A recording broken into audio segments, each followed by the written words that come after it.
and I was sleeping. I slept early today. And then I woke up and decided to just shoot this late night video discussing discrimination, injustice, and yoga. So, hello, anyone who is on right now. I think moving forward, I'm just going to shoot videos like this, share my thoughts, because yoga is not just a physical practice, it is very spiritual. It is well rounded, emotional, mental, spiritual, sexual.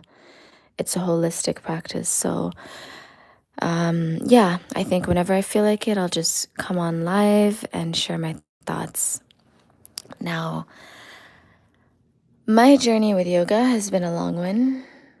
I turned to yoga when I was having consistent nosebleeds years ago, and it helped me lower my blood pressure.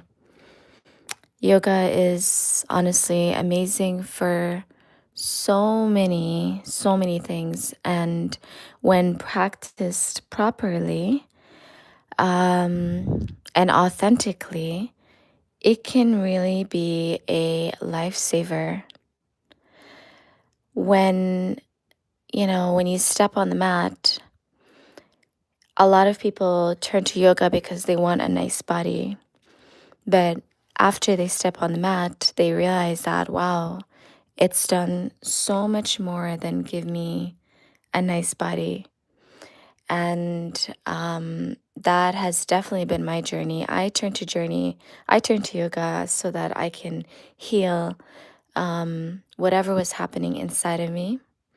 I didn't know why I was experiencing these nosebleeds. This was in 2015, I believe, or 2014. And yeah, I turned to yoga so that I can heal. Nothing else worked. I tried to change my diet.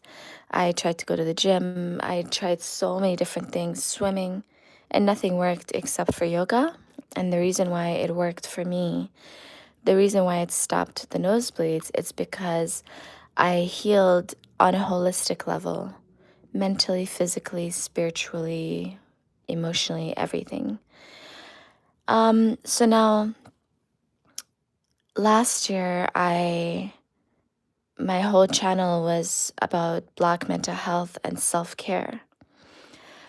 And I went through a whole journey about how do I live this life in peace when I'm constantly being triggered, constantly being exposed to racist experiences, constantly I was in a very dark place questioning why humanity is so messed up.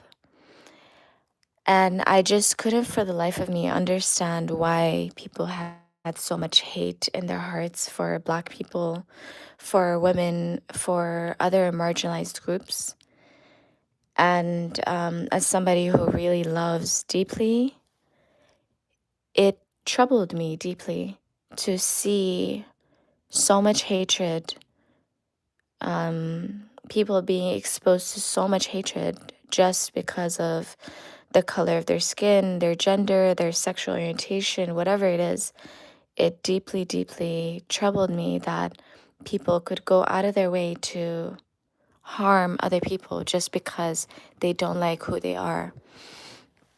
So I decided to learn about yoga on a deeper level, not just as a student. I wanted to learn as a teacher. For my own knowledge, I had no intention of teaching. I had no intention. I had no plan. I thought maybe this is something I can teach if I like it. But for the most part, I just wanted to understand how can I live in this world as a racialized person, a Black cis woman, and actually enjoy life. How can I do that? So I went to class last year. I started, one of my teachers is Black, the other one is white. And honestly, I loved both of them.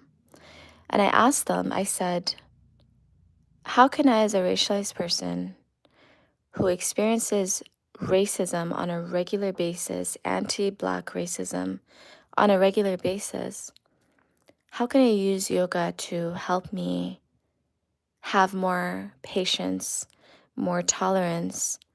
And they did not know how to answer that. So I had to kind of figure it out by myself, and I still don't have the answer to it. But I will tell you the things that yoga has done for me to make life more manageable for me. I have become more authentic in the process of practicing. My relationship to certain things that I used to value have become less important to me. So, for example, my relationship to clothes, my relationship to makeup, my relationship to material possessions, and not in a fake way. You know, a lot of people, they're like, okay, well, if I am a yoga practicing person, I don't like to use yogi because I think that word is used too loosely. But if I'm someone who practices yoga, then this is how this person looks like, and that is how I'm going to be. A lot of people go about it that way, and it's not authentic. For me, it was more like, okay, why do I wear makeup? Why do I wear these clothes? And I started really questioning everything. The questioning of these things started during the pandemic, actually, when we were under, um, you know, I like to say house arrest. We were under isolation, social isolation. And that's when my first questioning started of it started with the bras. Why do I wear a bra when it causes me so much pain? And then so that continued throughout the pandemic, and then I joined yoga, and during the pandemic I actually stopped wearing bras completely because they gave me chest pains. And the fact that I continued to wear bras throughout my life, even though they caused me chest pain, was problematic. So when I started yoga, I started really asking myself these questions like, what does my hair mean to me? What does beauty mean to me? Why do I hide behind my beauty in these ways? What else did I ask myself? Okay, food. Why do I eat what I eat? Why am I so addicted to sugar? I really started like a real journey through health. And I noticed in the process of asking these questions, I started to truly, truly understand who Loza is. Whereas before, I went through life really just being what people wanted me to be. This is how a woman behaves and acts and talks. And so this is how I'm going to be. Now, as it relates to discrimination, and this is when this shift actually started happening. Because for me, as a cis Black woman, it's not just about racism, it's also the intersection of gender and sexuality and class. As an individual person, you as the listener, what are your intersectional identities and how do you navigate this world? Really going inward, that is what yoga gave me. And the shift started happening when I started living life more authentically, really starting to truly understand who Loza is and why I am the way that I am. So, as it relates to my race, as it relates to my sexual orientation, what I actually want in life, do I really want children? I started asking myself those really difficult questions. And I realized that majority of the way that I'm living is how people expect me to live.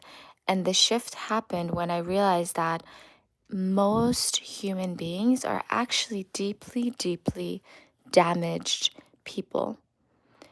And most human beings have no idea who they are. Once that shift started to happen internally, I started to really look at oppressors, white people more specifically, because my trauma is racism. My deep trauma, my childhood wounds are majority, I'll say sexism and racism. But when I started this journey, I was asking myself about race because I'm living in Toronto, Canada, and the thing that directly affects me now is race. When I started to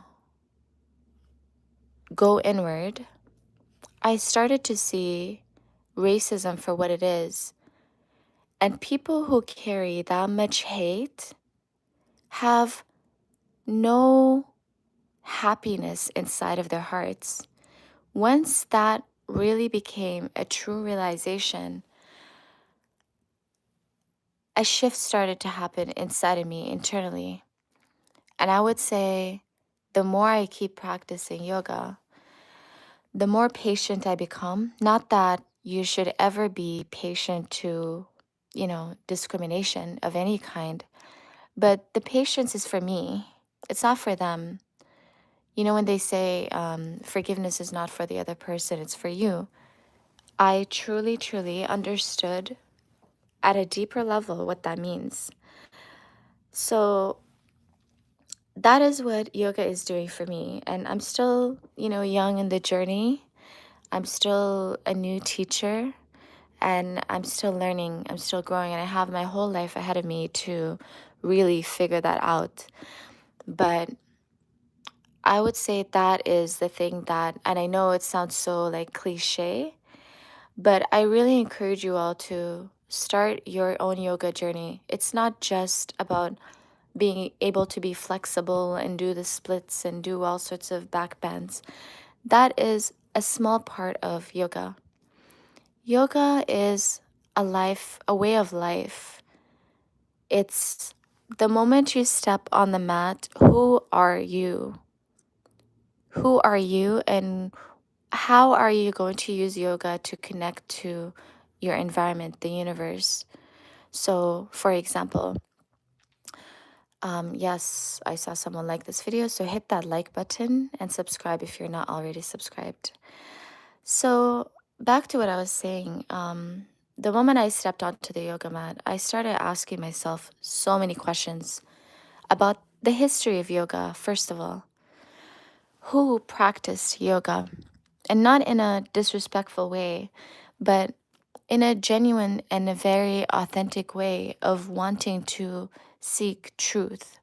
Who practiced yoga and who was yoga for? When I really do my research, I find out more and more that yoga originated either in Egypt and Sudan or India. Historically, during these days, we know that it's, India, South Asia. But I truly believe that yoga was a universal practice that originated during the time of the pharaohs. Because if you look at the hieroglyphics, there are a lot of yoga poses that are there historically, right on the pyramids. And yeah, so I started this journey just seeking truth. I step on the mat, trying to understand the history. I know for sure that, in India and other South Asian countries, majority of the time, historically, it has been practiced by men. However, understanding the history of that area, women were not allowed to practice certain things or even play certain sports. And as someone who comes from a Muslim background, I myself experienced that growing up, where certain exercises were not available to me. So now the physical part of yoga, where you have to bend in certain ways, etc., it's going to be sexualized.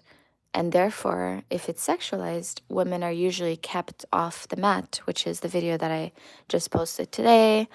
Most people will not understand that because they're thinking of yoga here in the West, which is majority women. But the rest of the world, it's majority men. So, as a Black cis woman, what does yoga mean to me? When I step on the mat, I step as a whole human being. And I step on there as someone who has deep, deep sexual trauma, deep racial trauma, someone who has gone through life intellectually lonely. And majority of the things I say, most people don't understand until it becomes trendy.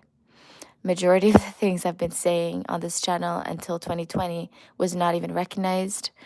So I understand that when I practice or say certain things, people will not grasp what I'm saying. And it is a deeply, deeply isolating experience. So when you step on the mat, and I really encourage you all to start your yoga journey, once in a while, when I feel moved, I'm gonna just go live. And like this, in the dark, without putting in much effort. Unfortunately, on YouTube, I have to actually put on effort because it's that click that gets the views. So I'm just going to do this when I feel like it.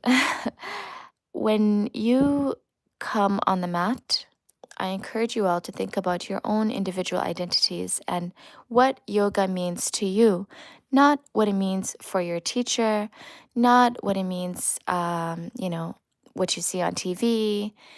What does it mean to you? What areas of your life would you like to improve? How would you like to look inward? How deep would you like to go? And what does authenticity look like for you? Not the manufactured, not the manufactured authenticity, of, oh, this is what a Black man looks like, and this is what a yogi looks like. And so this is what I want to be. No. What does the voice inside of your heart tell you? Who are you? Your body always knows who you are before you do. So that's what yoga is to me. Every day, peeling back the layers of fakeness, learned behavior, and going inward into authenticity and bringing that to your practice. And the more you do that, the more patience, the more love, the more gentleness, the more kindness that you have. And it's coming from a genuine place, and that becomes your source of power to navigate hardship in this world. I've realized that a part of life is suffering.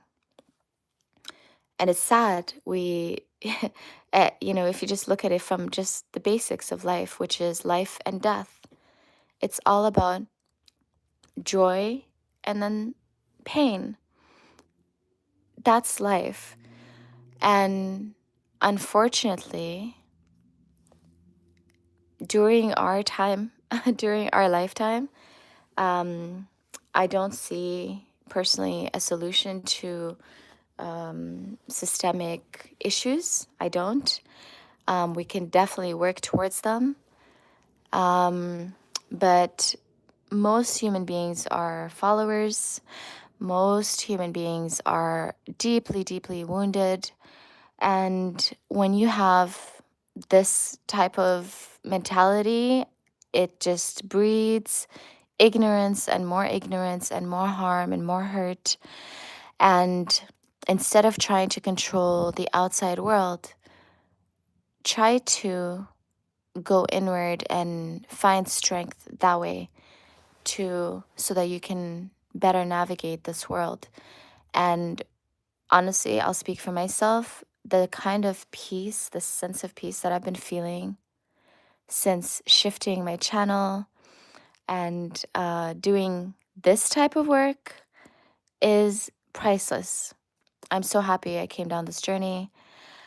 And yeah, so I'm going to leave it at that. Let me go to the chat and read, and then I'm going to check out because I'm just going to go sleep. I will be doing these random live videos when I feel like it, okay? All right, let's see the chat. Thank you everyone for watching and commenting. Let's see, what are you guys saying? Hello, HM. Great to see you live. Always enjoy the content. Yes, I am definitely going to do more of this. Young Jew, I see you steadily growing. This is my second time catching you live both. Thank you. For some reason, it's cool. Yeah, honestly, I can't be bothered. I can't be bothered. Lots of suffering, but justice and peace is coming real soon, young Jew. That's good to hear. I mean, it's good that you're staying positive. Do I think justice and peace is coming? Honestly, my whole life view has changed a lot. And you know what? Let me not. The credit is, yes, it's yoga, but it's also a lot of, a lot of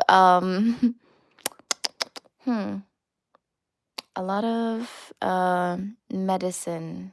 I'll just say natural medicine that kind of opened up my mind and gave me a different perspective of life. Yeah, that's all I'm gonna say. So let's see what else in the comments. Yeah, one more thing I'd like to say about justice. I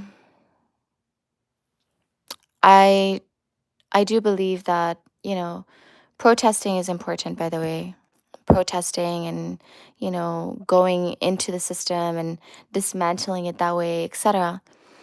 But one thing I'm realizing that is priceless, that is a life changer, is education.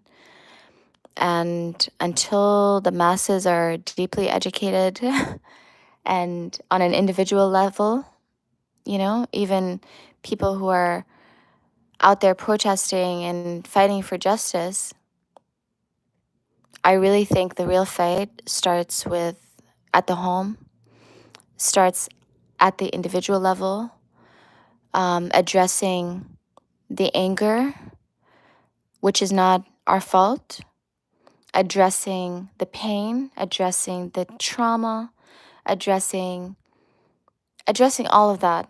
Because when we enter spaces with each other, we hurt each other. You know, the basic life lessons of accepting other people who are different from you, and I'm not even just talking about race. I'm talking about white people within white people, black people within black people, Asians within Asians.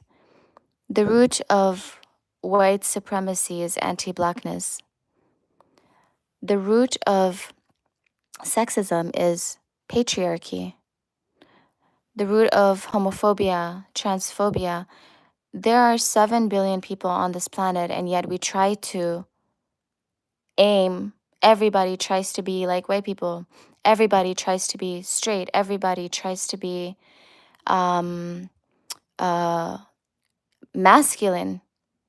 But there is strength in femininity. There is strength in the in-between. There is strength in the spectrum. In 7 billion people, the reason why we have all these problems is because everybody wants everyone to be the same. And that is impossible. It is impossible. And in trying to be the same, we hurt each other. I hope I'm making sense. Yeah, I think I'm gonna leave it at that. And honestly, I'm at a point in my life where I'm just gonna speak my mind. If people, you know, don't understand it now and they get it 10 years from now, great. If I lose people in the process, that's okay too. But as I'm growing and as I'm learning, I'm going to share everything. And yeah, I I hope you all follow me on the journey and really start to go inward and question every single thing you have been taught. Unlearning is the highest form of learning. That's a quote. The highest form of learning is unlearning. And we have been taught a bunch of shit that promotes hatred across the world, and hatred honestly cannot live in our heart. That is how we get sick. That is how I got sick, and I want you all to be well. So love you all so much, and I will message you all. Sorry, I just got a message and I got distracted. I love you all so much, and we'll touch base on the next live or on the mat, whatever it is that I choose to do. Mwah. Bye. Have a good night, everyone.